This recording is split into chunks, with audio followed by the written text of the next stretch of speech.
Hi friends.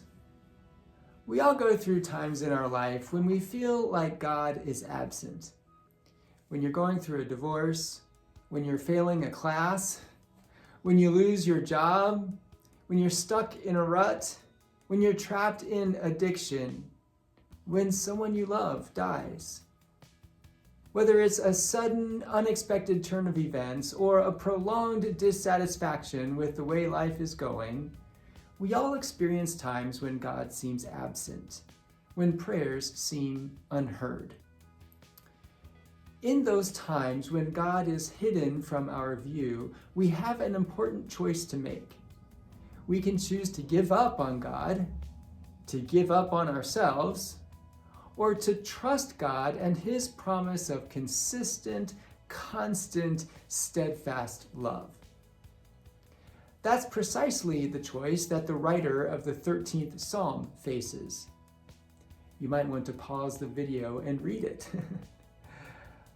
The psalmist is going through a very dark period in his life, and we don't know exactly what the circumstances were, but day after day, week after week, he has been unable to perceive God's work or God's presence.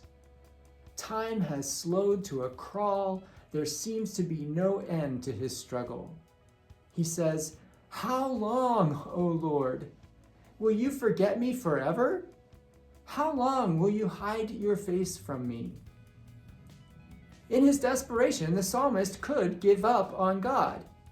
He is clearly frustrated with God's apparent lack of concern and holds God responsible for his prolonged suffering.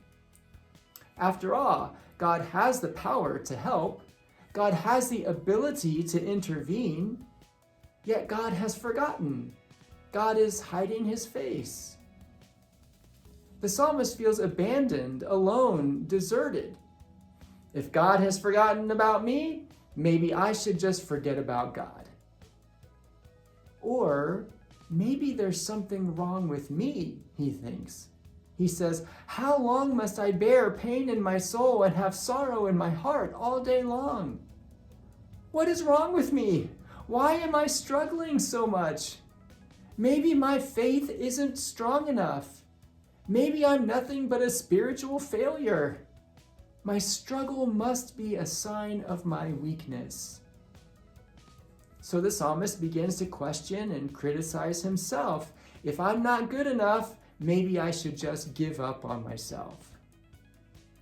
So the psalmist considers giving up on God and considers giving up on himself, but then an amazing thing happens. In faith, the faith that he thought was of no value, the psalmist petitions the very God he charges with abandonment. The psalmist says, "Consider and answer me, O Lord my God." While crying out that God has deserted him, he is actually talking face to face to the God whom he accuses of forgetting him. The psalmist is beginning to see that God is even in this situation. And it is precisely the struggle that helped him to be able to see God. The difficulty of searching for God is what enhanced his ability to find God. When God seems absent, when it's difficult to perceive God's presence, when we struggle in our faith, we can choose to give up, or we can choose to look harder, to hone our skills of perception, and to trust that the exercise only makes our faith stronger. People of real faith struggle in life. People of real faith wrestle with their thoughts and feel sorrow in their hearts. Spiritual struggles are not a sign of weakness or failure. Rather, they are a means by which we develop a greater capacity to know God. Thanks for listening. I'll see you again next week.